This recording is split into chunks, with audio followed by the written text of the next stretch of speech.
I knew something was wrong the second the message appeared on the TV. It flashed across the giant screen, bright, sharp, undeniable. While my entire family sat around the dinner table, forks mid-air, conversation stopping mid-sentence. I can still feel you on me. Last night was insane. Round 2 tonight. Dylan. The room dropped into a silence so loud it rang in my ears. My wife Emma froze beside me. Her hand, which had been reaching for the mashed potatoes, stopped mid-air. Her face drained of color, lips parting just slightly, as if she'd forgotten how to breathe. My mother's fork clattered onto her plate. My younger brother whispered, "Holy crap!" And me? I felt the floor tilt beneath my feet. We'd invited everyone for a simple family dinner. Nothing dramatic. I'd worked late all week, missed a couple evening breakfasts with Emma, but today I promised I'd be fully present. She'd smiled when I told her. A smile I now realized didn't reach her eyes. We'd been distant lately, her fault? Mine? Both of us? I didn't know. But I never imagined this.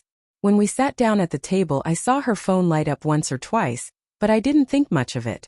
Everyone's phone lights up these days. What I didn't know was that earlier, I'd logged into our home Wi-Fi system to fix a glitch, and her device autosynced to the TV's notification system. She didn't know either. Not until her secret detonated in the middle of dinner. I whispered, but my voice cracked before her name was fully out. Who's Dylan? She stood so quickly her chair scraped the floor. I need to turn off the TV. I didn't mean it's not. Another message flashed, cruelly timed, as if the universe wanted to twist the knife. Don't forget to delete our chat this time, winking face. My father let out a soft, horrified exhale. My wife closed her eyes like she was praying to disappear. I pushed my chair back slowly, feeling heat flood my chest. Delete your chat?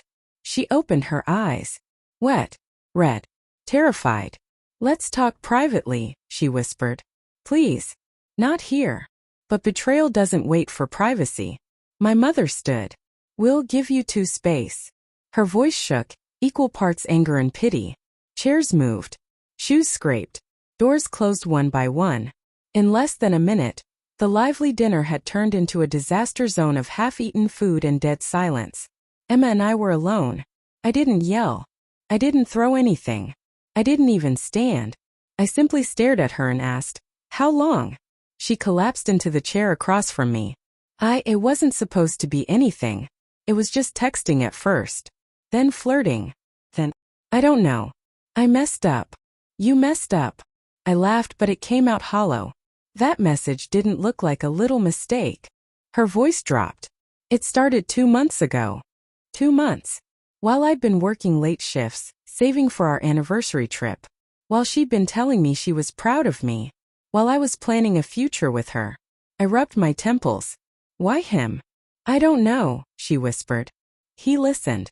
He made me feel noticed. And I didn't? She let out a sob. You did. But you were always tired. Distracted. And instead of talking to you, I ruined everything. I got up at last, pacing because sitting felt like drowning. So what now? I asked. You want to fix this? Or run to him? I want you. She reached for my hand. I want us. I made a horrible mistake, but I swear it never meant more than a stupid escape. I love you. Her fingers brushed mine, but it felt wrong. Like touching a memory that had burned away. I pulled my hand back. Did you sleep with him? The question hung like a blade between us. Emma's eyes broke. Yes. Just one word, but it slammed into me harder than any punch. I turned away. Okay. I think I need a moment. She stood and wrapped her arms around me from behind, desperate. Please don't leave. Please. I'll do anything. Therapy. Honesty. Transparency. I'll block him. Emma, I said quietly. You already left. I walked to the living room, sat down, and stared at the black TV screen that had displayed everything. The irony wasn't lost on me. Technology telling truths humans hide. Emma followed slowly, but she kept her distance this time. Maybe she finally understood the depth of the wound.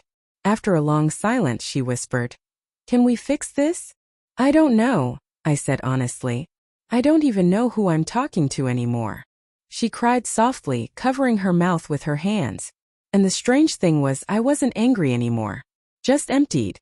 Like someone had reached inside me and taken something I didn't know could be removed.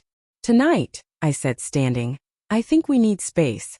You sleep in the guest room. She nodded, defeated. I walked to the bedroom, closing the door quietly, not slamming it. That was how endings often came. Not with explosions, but with quiet doors and heavy breaths.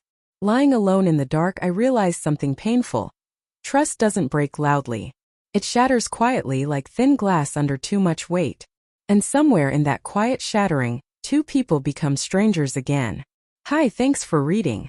If you enjoyed the story, help me reach 2,000 subscribers. Red Heart.